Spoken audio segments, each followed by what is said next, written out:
এসেছিলেন? আমরা এই যে বিক্ষোভ করতে এসেছি। সুযোগ দিয়েছে না, আমরা যাইনি ভিতরে। কথা বলার সুযোগ দিয়েছে আপনাকে? আমরা স্যার ভিতরে যাইনি। সুযোগ দেয়নি কথা বলা। স্যার আমরা ঢুকতে পারিনি ভেতরে।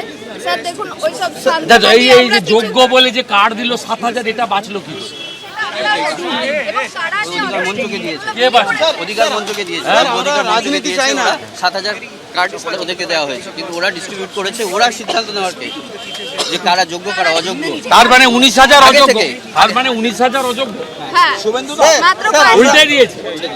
স্যার এটাই আমরা সারা অভিজিৎ বাবু যাদের অযোগ্য বলেছেন সংখ্যাটা তো 6,000। হ্যাঁ, তার ভিতরে ঢুকিয়েছে 7,000, বাকি জনকে অযোগ্য বলেছে। 7,000 কার্ড ইভেন এবং খুব আপত্তিকর লেখা, ব্যাচে লেখা যোগ্য।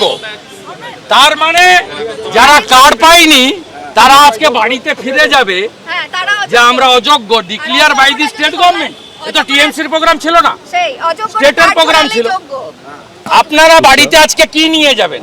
কিছুই নয়। বাবা মার কাছে বা যাদের স্ত্রী পুত্র আছে নিয়ে যাবেন এটাই যে আমরা কার্ড পাইনি, নেতাজি অন্ডরে ঢুকতে পারিনি, আর কার্ডটাই খুব আপত্তিজনক ভাবে লেখা আছে যোগ্য।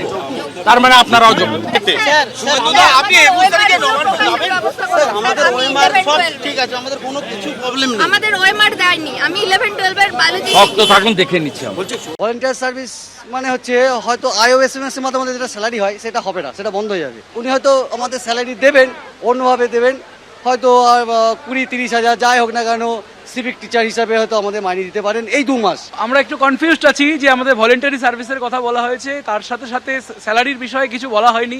আমার ব্যক্তিগতভাবে 20,000 এন্ড অ্যাবাভ ইএমআই দিতে হয়, সেক্ষেত্রে আমি ভীষণ দুশ্চিন্তা নিয়ে বাড়ি ফিরবো। উনি যে কথাটা বললেন, যে ইয়ের কথাটা, যে স্কুলে যেতে এবং ভলেন্টিয়ার সার্ভিস করার জন্য যে কথাটা বললেন সেই ব্যাপারটাও ক্লিয়ার নয়, এবং উনি বললেন যে আমরা যেভাবে পুষিয়ে দেবো, এই কথাটার মানেটাও আমার কাছে ক্লিয়ার নয়। ভলেন্টারি বলতে উনি কোর্টকে মান্যতা দিতে গিয়ে যদি এই ওয়ার্ডটা ইউজ করে থাকেন, ওয়েল অ্যান্ড গুড, কিন্তু ভলেন্টিয়ারি বলতে গিয়ে যদি উনি এটা বলে থাকেন যে আমরা অ্যাকচুয়ালি অধিকারের বাইরে স্বেচ্ছাশ্রম দিচ্ছি, জীবিকার তাতে কোনো ব্যাপার নেই, তাহলে এটা কিন্তু মানা যাবে না।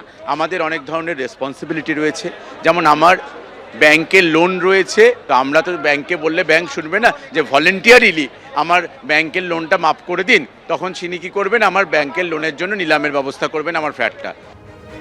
আর এই প্রসঙ্গে বিরোধী দলনেতা শুভেন্দু অধিকারী তিনি যেমনটা বলছেন, শিক্ষকদের বলছেন ভলেন্টারি সার্ভিস করতে, সেটা তাদের পক্ষে কতটা সম্মানের? এটাই কি প্ল্যান বি বা প্ল্যান সি? আমরা চাই প্ল্যান এ। আক্রমণ শুভেন্দু অধিকারী।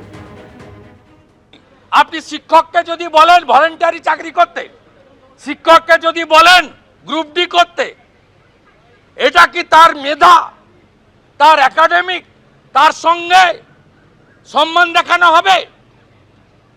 আপনি মুখ্যমন্ত্রী বলবেন যে আমি আজ থেকে সবাইকে সিভিক টিচার করে দিলাম, 10,000 টাকা করে দেব। এটাই কি প্ল্যান বি? এটাই প্ল্যান সি? এটাই plan D? We want plan এ। যোগ্য তালিকা জমা দেন। আপনি মমতা ব্যানার্জি নিজে দাবি করেছেন বড় লয়ার, আপনি নিজে সুপ্রিম কোর্টে মুভ করুন।